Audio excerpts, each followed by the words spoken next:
They were toasting champagne in the waiting room while my wife bled out. My secretary, my in-laws, celebrating her death before her heart even stopped beating. They didn't know about the triplets. The fluorescent lights of the delivery room flickered, like dying stars as Sarah's grip weakened around my hand. Her face, once radiant with the glow of impending motherhood, had turned ashen, her lips barely moving as she struggled to form words that her failing body could no longer carry. "Daniel," she whispered, her voice a threadbare ghost of itself. "Promise me. Promise me you'll love them enough for both of us." "Don't talk like that," I choked out, my throat closing around the words. "You're going to be fine. We're going to raise them together, just like we planned." But even as I said it, I could see the truth in the doctor's eyes, in the frantic movements of the nurses, in the monitors that screamed warnings in their urgent electronic language. Something had gone catastrophically wrong. Sarah had always wanted to be a mother. It was the dream that had lit up her eyes from the moment. We met at that coffee shop 5 years ago, when she'd been volunteering at a children's literacy program, and I'd been a struggling architect trying to make my first big pitch. She'd dropped her stack of picture books. I'd helped her pick them up, and somehow in that moment of scattered pages and nervous laughter, I'd known she was the one. Our wedding had been small, but perfect. Just our closest friends and family in her parents' backyard, under strings of lights that made everything look like a fairy tale. Her mother had cried. Her father had given the most embarrassing speech about how I'd better treat his daughter right, and Sarah had glowed with a happiness so pure it made my chest ache. When she'd told me she was pregnant 3 months ago, I'd lifted her off her feet and spun her around our tiny apartment until she'd laughed and begged me to stop because she was getting dizzy. We'd spent that whole night talking about names, about nursery colors, about whether our child would have her green eyes or my brown ones. We'd never imagined there would be 3 of them. The ultrasound at 12 weeks had revealed the truth. Triplets. The doctor had explained the risks, the complications, the statistical probabilities that made my blood run cold. But Sarah had squeezed my hand and smiled that stubborn smile I'd fallen in love with. "We can do this," she'd said. "I can do this." And I'd believed her. God help me, I'd believed her. Now, as the monitors shrieked and the medical team converged around her, I realized that belief had been the cruelest lie I'd ever told myself. "Mr. Morrison, we need you to step outside," a nurse said, her hand firm on my shoulder. "No, I'm not leaving her." "Sir, please, let us do our job." Sarah's eyes found mine one last time, wide and frightened, and so very young. She was only 28. We were supposed to grow old watching our children grow up, become grandparents together, sit on a porch somewhere, and remember all of this as a distant scare. "I love you," I mouthed to her. Her lips curved into the faintest smile. "Always," she mouthed back. Then the doors swung shut between us, and I was alone in the hallway with the antiseptic smell and the distant sound of someone else's baby, crying, and the terrible, crushing weight of my own helplessness. I don't know how long I stood there. Time had become meaningless, measured only in the hammering of my heart, and the prayers I sent to a God I wasn't sure was listening. The waiting room was down the hall, and as I stumbled toward it in a daze, I heard them before I saw them. Laughter, my mother-in-law's voice, sharp with vindication. "I told you she wasn't strong enough for this. Too fragile, that girl. Always has been." My father-in-law, gruff and matter-of-fact. "Well, at least Daniel will be free now. Can find himself a proper wife. One who can actually handle things." And then, cutting through everything else like a knife, came a voice I knew too well. A voice that made my stomach turn and my fists clench. "Maybe now we can finally be together properly, Daniel and me," Lisa purred. "No more sneaking around. No more lies." I stood frozen at the entrance to the waiting room, unable to process what I was hearing. My in-laws sat on one side, their faces showing more relief than concern.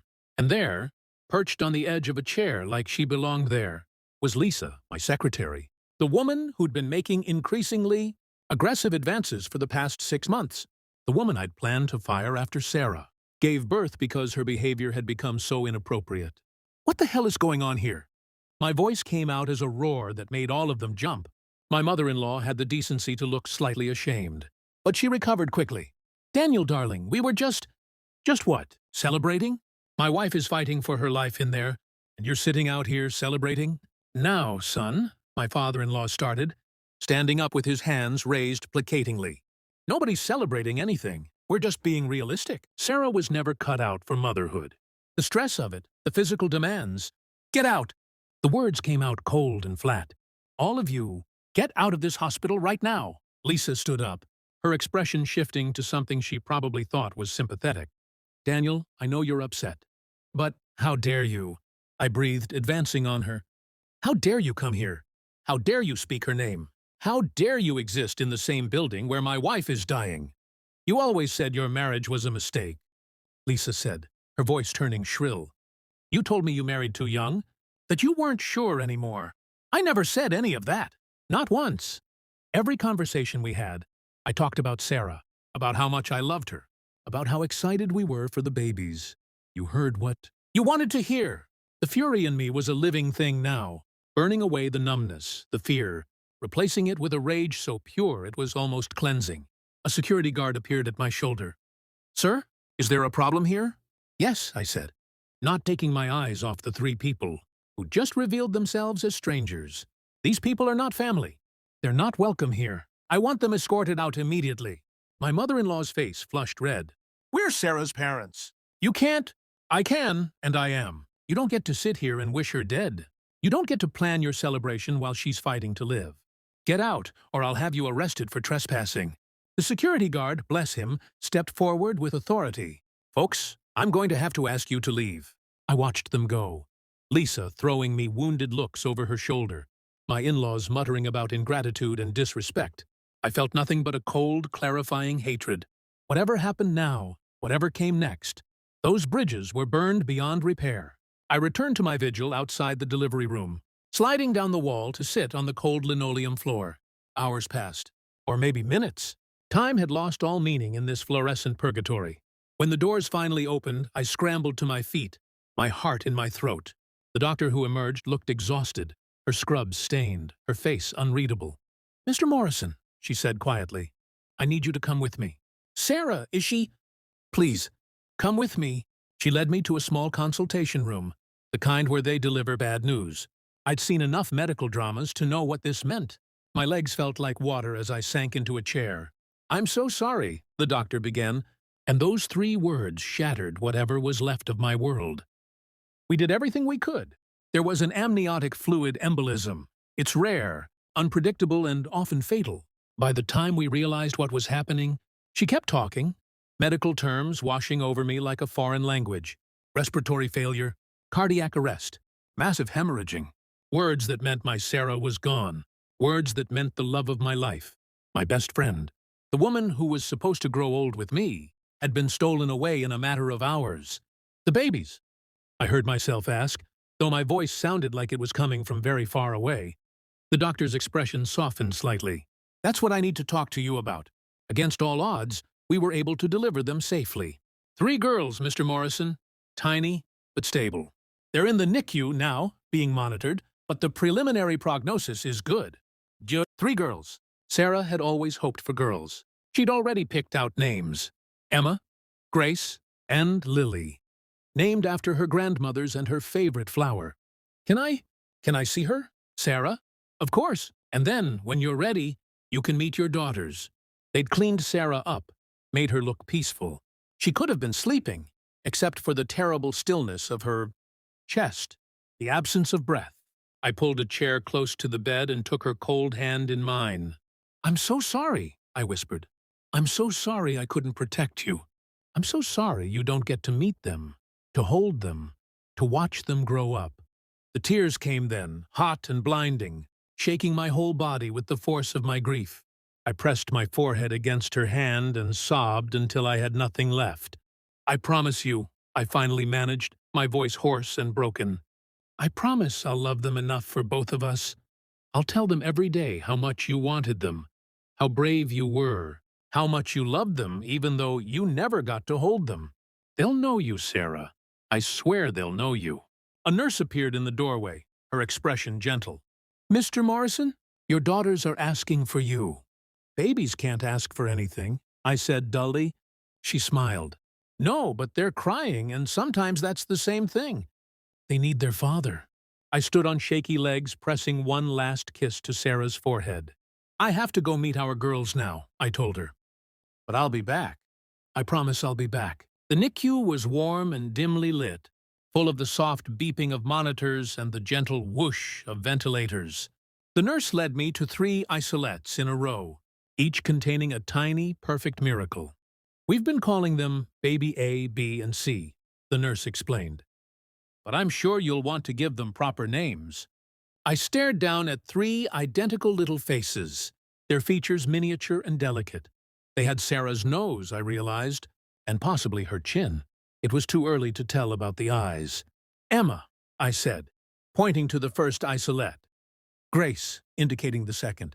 And Lily, touching the third gently. Beautiful names, the nurse said softly. As if on cue, Emma began to fuss, her tiny fists waving. Without thinking, I reached in, marveling at how small she was, how fragile. The nurse helped me pick her up properly, supporting her head, and suddenly I was holding my daughter for the first time. She quieted immediately, her little body relaxing against my chest. I could feel her heartbeat, rapid and strong, a counterpoint to my own. "Hello, Emma," I whispered. "I'm your daddy. I'm so sorry your mommy isn't here to meet you. She wanted to so badly.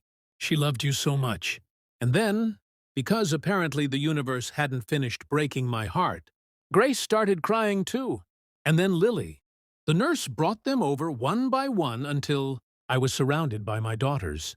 These 3 tiny pieces of Sarah that she'd given her life to bring into the world. They looked up at me with unfocused newborn eyes, depending on me completely, trusting me absolutely. The weight of that trust was crushing and uplifting all at once. "Okay," I told them, my voice steadier than I felt. "Okay, we're going to figure this out together. I don't know how to be a single father to triplets. I don't know how to do any of this without your mom. But we're going to learn. And we're going to be okay. Because that's what she would want.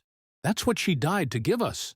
In that moment, sitting in the NICU at 3 in the morning, holding 3 tiny lives that were now my entire world, I made a choice. I could let the grief consume me. Let the betrayal of my in-laws and Lisa's delusions poison everything. Or I could honor Sarah's sacrifice by being the father these girls deserved, by building them a life filled with love and laughter and stories about the incredible woman who'd given them life. "Your mother," I told them softly, "was the strongest, bravest, most beautiful person I've ever known.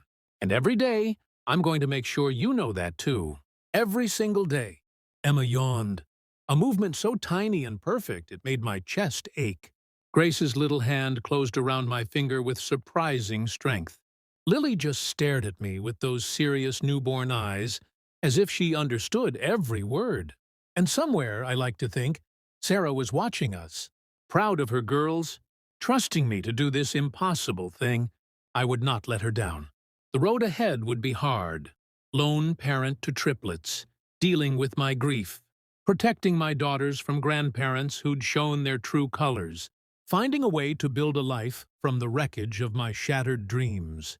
But as I sat there with my 3 miracles, I felt something besides the grief and rage. I felt purpose. I felt love. I felt, for the first time since Sarah's hand had gone slack in mine, a reason to keep breathing. "We're going to be okay," I promised them again. All of us, together. And in the gentle darkness of the NICU, surrounded by the soft sounds of new life, I chose to believe it.